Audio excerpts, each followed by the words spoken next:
Olá pessoal, tudo bem? Aqui é Fábio Pirajá, esse é o Memória Capixaba. Estamos juntos mais uma vez aqui, tocando o nosso projeto de leitura, pesquisa, né? Sempre tentando descobrir algo novo sobre a história do Espírito Santo, do Brasil. E eu acabei chegando num assunto muito interessante, que é um daqueles assuntos que eu adoro, que eu gosto de. Eu sou como falava um professor meu na faculdade de Ciência da Computação, de TI, de controller. Existem pessoas que são controllers. Talvez por conta do meu pai, que meu pai era contador formado, né, trabalhou a vida inteira em almoxarifado, era um controller, né, e eu aprendi com ele, até por conta também do meu signo, que eu sou virginiano, tudo muito certinho no lugar e tal. E eu encontrei essa pesquisa que fala sobre um recenseamento, um censo, que é o quarto censo brasileiro, que aconteceu em 1920, um recenseamento no Brasil inteiro. Só que foi um recenseamento que, juntamente com o Ministério da Agricultura do presidente Arthur Bernardes, fez um censo gigantesco também sobre agricultura e indústria no Brasil. Então foi um censo de população, homens e mulheres, um censo também sobre a indústria, o comércio, a agricultura, também sobre o território nacional, né? Fazendo as novas medições de território dos estados todos do Brasil. Lembrando que em 1920 o Brasil não tinha todos os estados ainda que nós temos hoje, né? Mas foi, gente, um mega censo que está aqui, ó. Volume 4, primeira parte, 1º de setembro de 1920. População do Brasil por estados, municípios, distritos, segundo sexo, estado civil e nacionalidade. Aí, gente, interessante são os brasões do Brasil desde 1500, né? Primeiro brasão da colônia aqui. Segundo brasão, eram brasões utilizados ao mesmo tempo até 1580, depois vem o Brasil Principado do Brasil, de 1645 a 1808. Aqui a vinda da família real para o Brasil em 1808 até 1816, depois o Brasil reunido a Portugal e Algarves, até 1822, quando Dom Pedro I declarou a independência com a imperatriz Leopoldina e com Zé Bonifácio de Andrade Silva e a maçonaria. Aí vem esse primeiro império constitucional, que durou até 1800, perdão, o Brasil Império, o primeiro império, o segundo império, até 1889, com o golpe, aí foi golpe militar, né? E aqui a gente vê então o Brasil República, a República Federativa. Nós tivemos Estados Unidos do Brasil também. E aqui esse brasão que a gente conhece até hoje, tal, com algumas pequeninas modificações com relação às estrelas que estão ligadas diretamente aos estados do Brasil, né? Aí tem aquela idiotice também de dizer que o amarelo é o ouro, que o verde são as matas, o azul é o céu, caramba, porra nenhuma, é tudo, são todas cores que identificam as cores das famílias imperiais europeias que compunham o sangue da família real portuguesa, brasileira portuguesa, família Habsburgo e outras famílias, né?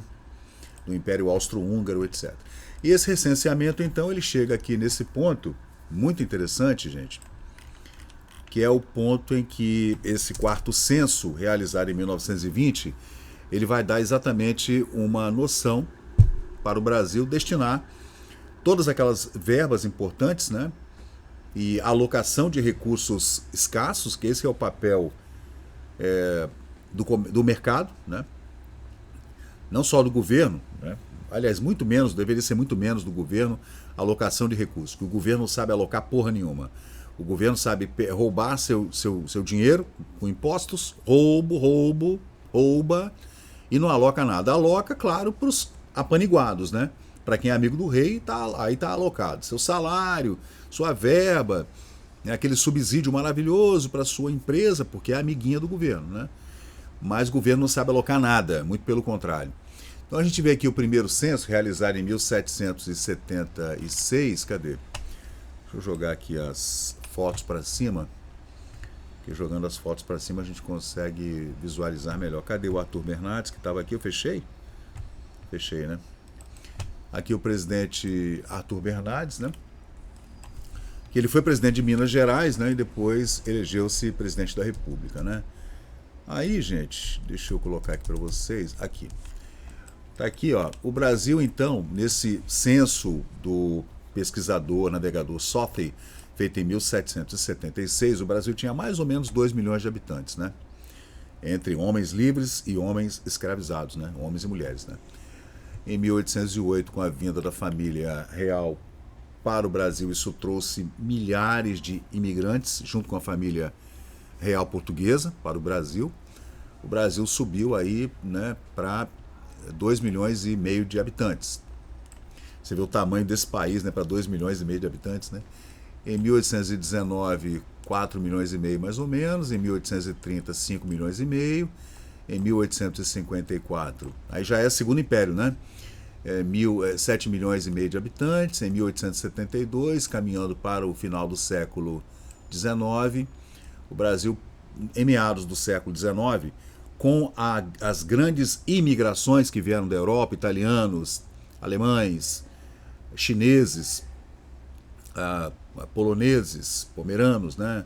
Suíços, luxemburguenses, belgas, etc., judeus, muitos judeus, né? O Brasil pula então de 7 milhões e meio de habitantes para o final do século XX para 15 milhões de pessoas. Claro que a maioria dessas pessoas moravam nas Minas Gerais, no Rio de Janeiro, que era a capital da República, do Império da República, né? Minas, Salvador, Pernambuco, né? No Recife, que era um estado riquíssimo, né? E aí a gente entra no século XX aí com, gente, olha só, 23 milhões de habitantes. E em 1920, que é o ano do censo, 31 milhões, 32 milhões de habitantes mais ou menos, né? Então você vê que houve E hoje nós temos 220 milhões de habitantes com um território, todo mundo morando no litoral do Brasil. O Brasil ainda é um país subpopulado, ainda tem terra para você botar 1 bilhão de pessoas no Brasil, né? O que o Brasil tem de terra, né? O que precisa é fazer um manejo dessas terras áridas, por exemplo, nos sertões ali, né? Sertão da Bahia, sertão da Paraíba, que é aquele sertão muito árido, né? No semiárido e no árido, que você poderia deslocar milhões de pessoas para essas regiões, né? Com a tal da transposição do Rio São Francisco e outros, o Rio Doce também, aqui no Espírito Santo, em Minas, Bahia, podia ser feito também, mas isso aí é outro assunto. Aí deixa eu ver o que tem mais aqui de interessante. Aí tem as tabelas, gente. Esse estudo tem 1000 páginas, publicado em 1920, né? E tem fotografias também muito legais. Eu não encontrei nenhuma foto do Espírito Santo. Aí tem Salvador, tem o Rio de Janeiro, tem o Mato Grosso, aí São Paulo, tem muitas fotos, né? O Mato Grosso novamente, Corumbá, e aí é o que? É o Pará, né, que era um enorme porto fluvial importantíssimo nessa época, né? Manaus também, né? Aí o Rio de Janeiro, Baía de Guanabara, tem muitas fotos, né? Aqui também é Rio de Janeiro, Niterói, Nikit, né, como o pessoal fala. São Paulo, aí é Santa Efigênia aqui, ó, Santa Efigênia, Viaduto. Aí o Teatro Municipal de São Paulo, maravilhoso, Viaduto do Chá, etc. E aí tem essas tabelas que dá pra gente analisar bem legal esse período, né, desse recenseamento. O que está em vermelho são pessoas solteiras, em azul os casados, né, em amarelo os viúvos e em preto aqueles que o Estado Civil é ignorado, né? Interessante. Esse quarto censo, gente, foi realizado em 1920. Foi o primeiro censo brasileiro a incluir não só os dados sobre a população, homens, mulheres, o Estado Civil e etc., como também sobre agricultura, indústria, comércio, como eu falei, né? Foi um avanço muito importante nesse período. É porque através dessas pesquisas, desses censos, é que você consegue alocar recursos, né? É claro que há bastante tempo que se faz pesquisa de mercado quando você vai implementar uma nova ideia, de montar um comércio, uma loja, uma indústria. Né? Você vê, será que naquele bairro ali eu consigo botar uma padaria? Que não tem uma padaria. A padaria fica no outro bairro. Né? Por exemplo, a Praia do Suá, em Vitória, tinha padarias. Tinha padarias em Jucutuquara, mas não tinha padaria em Bento Ferreira, que é o bairro que fica bem no meio. Aí a Pão Gostoso montou uma padaria lá nos anos 70, quando o bairro começou a receber edifícios altos como o João Bonadimã, que foi o primeiro edifício alto de Bento Ferreira, onde minha mãe vive com minha tia até hoje. A gente vive lá há 50 anos, né? Elas vivem lá as duas. E eu também moro em Bento Ferreira, em outro edifício. E nos anos 70 tinha a padaria Pão Gostoso. Aí, gente, ficou um tempão somente com uma padaria, uma única padaria.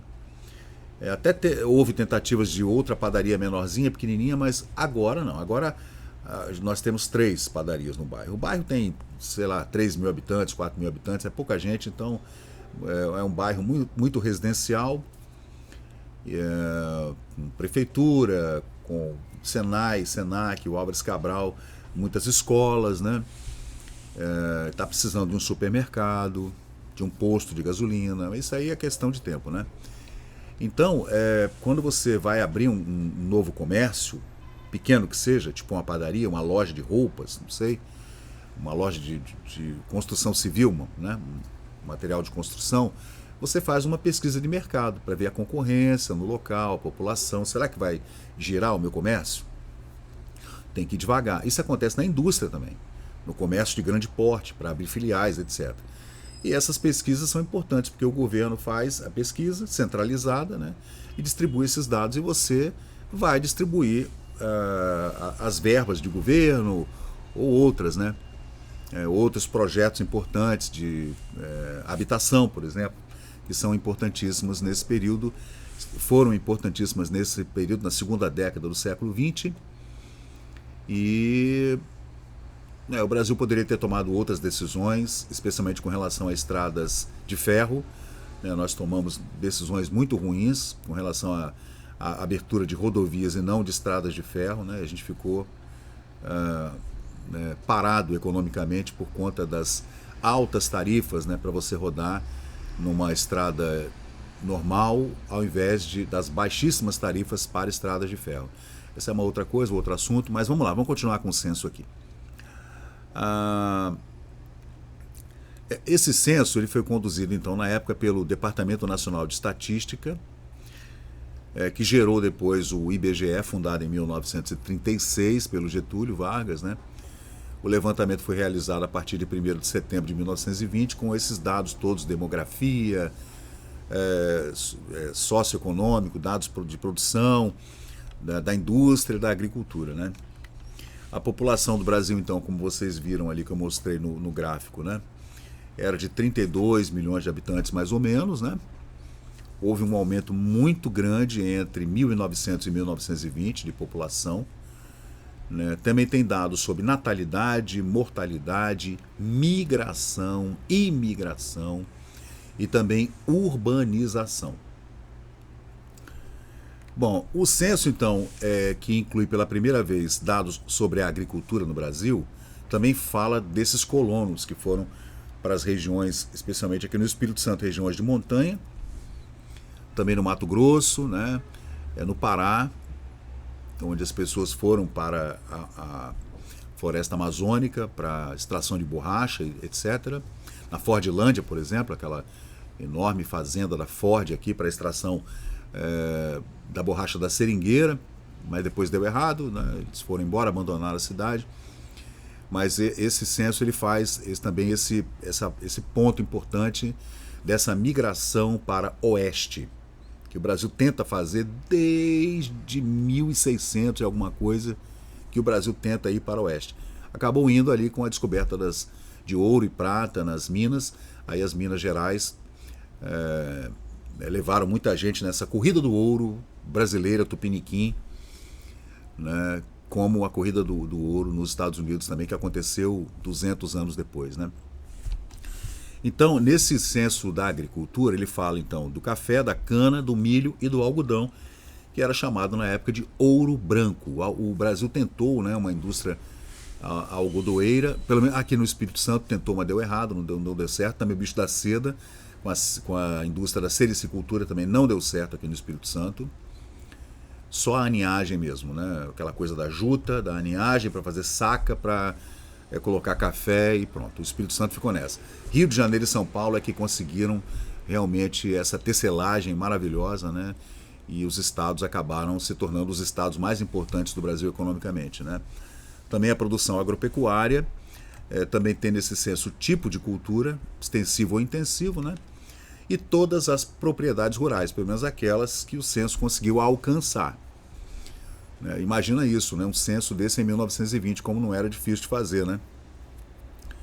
E a indústria também está nesse primeiro censo de 1920, né? O tipo de indústria existente no Brasil, os setores, né? Como o setor têxtil, o setor alimentício. Nessa época o Brasil tinha enormes fábricas de biscoito em São Paulo, né?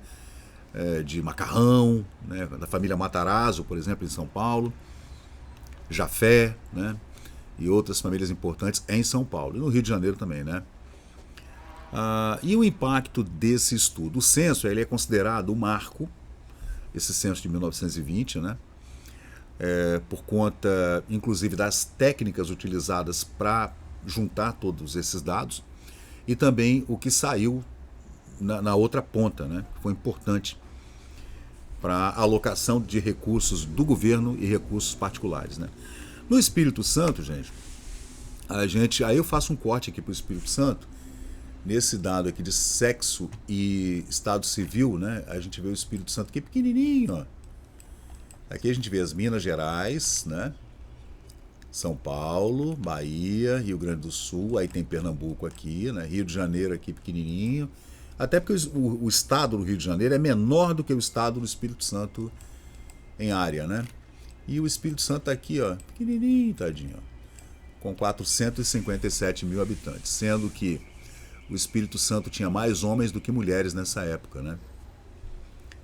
Aí tá aqui a legenda. Cadê a legenda, gente? O vermelho é homens solteiros, tá? Solteiros, tá aqui, ó. Você vê o Espírito Santo, gente, tinha muita gente solteira, né? Que interessante, né? E o amarelo é viúvo, ó. Tá vendo aqui, ó? Viúvos, casados e solteiros. Olha só que interessante. Homens e mulheres. 235 mil homens, 222 mil mulheres.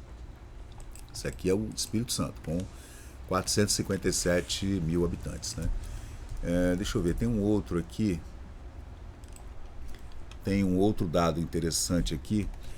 O Espírito Santo, então, ele representava 1,5% da população total do Brasil, né? Grande parte dessa população, por incrível que pareça, vivia na região rural, né? Os centros urbanos que a gente... Qual o centro urbano, né?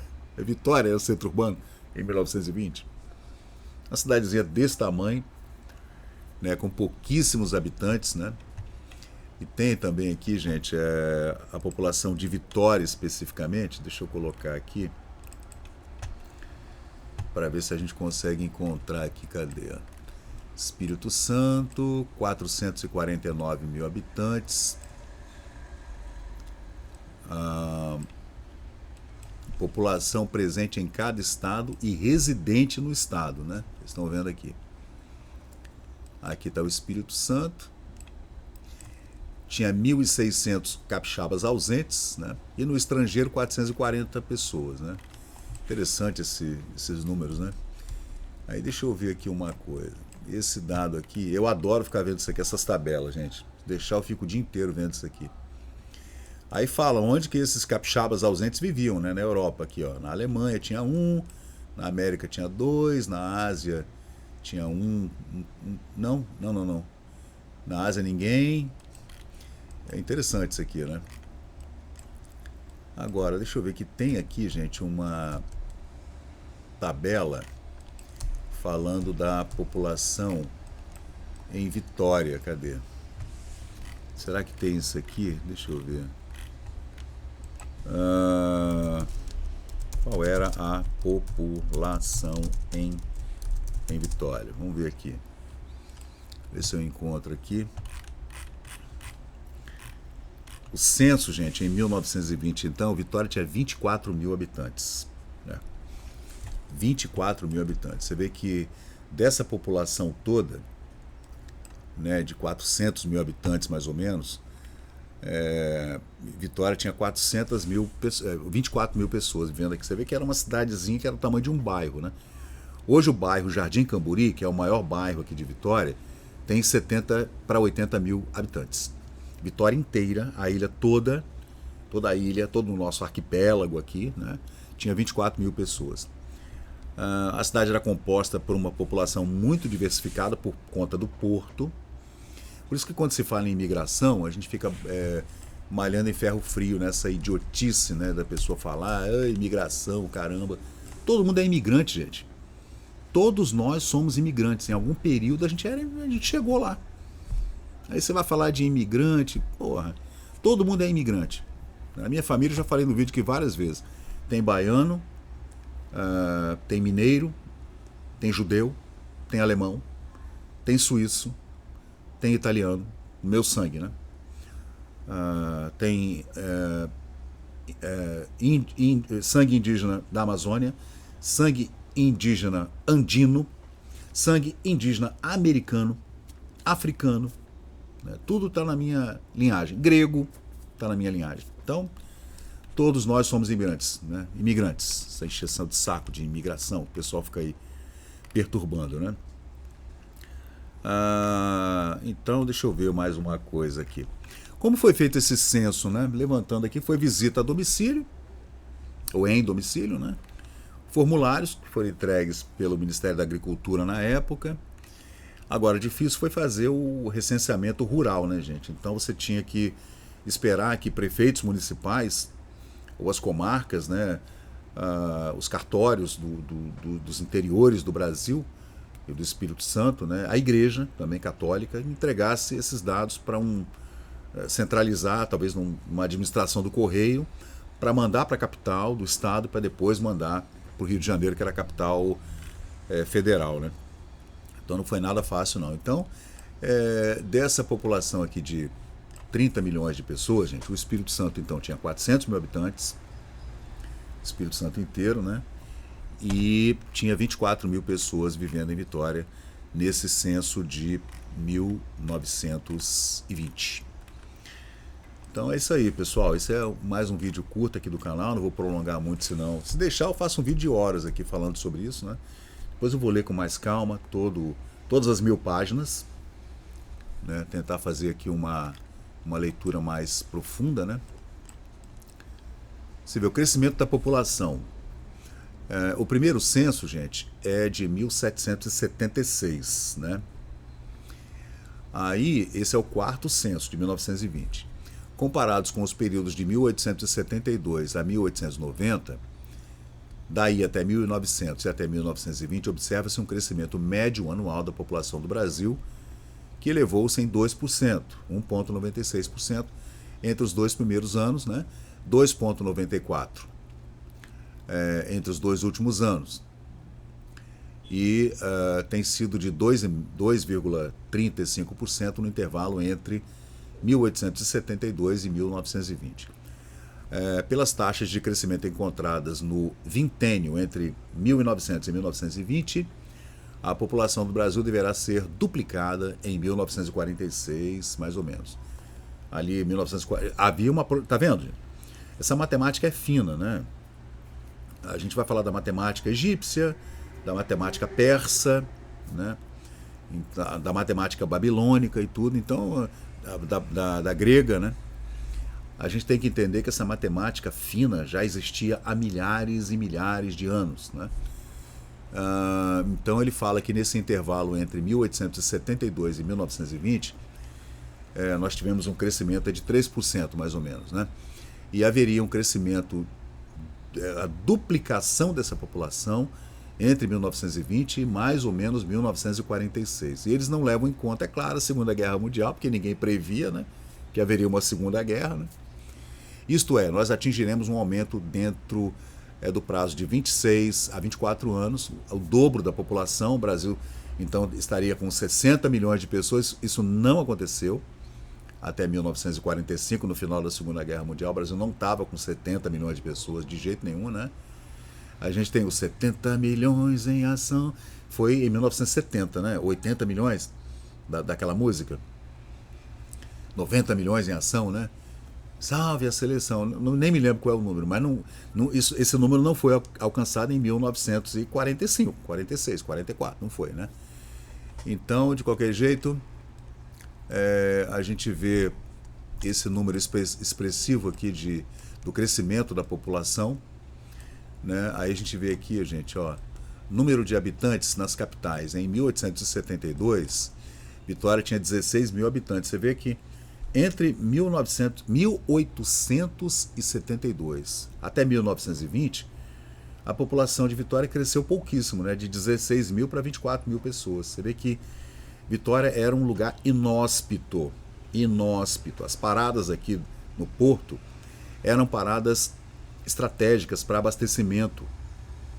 Então Vitória era um lugar inóspito, ruim de morar, não tinha hotel, não tinha nada. A comida era ruim, esgoto a céu aberto, era uma cidade horrorosa. A gente só começou a se preocupar com a cidade, com a infraestrutura da cidade, lá pelos anos 1910. Então, nessa época, aí você vê em 1890 a população de Vitória ficou do mesmo jeito, em mais ou menos 15 anos de diferença, né? Em 1900 a população caiu para 12 mil pessoas em Vitória.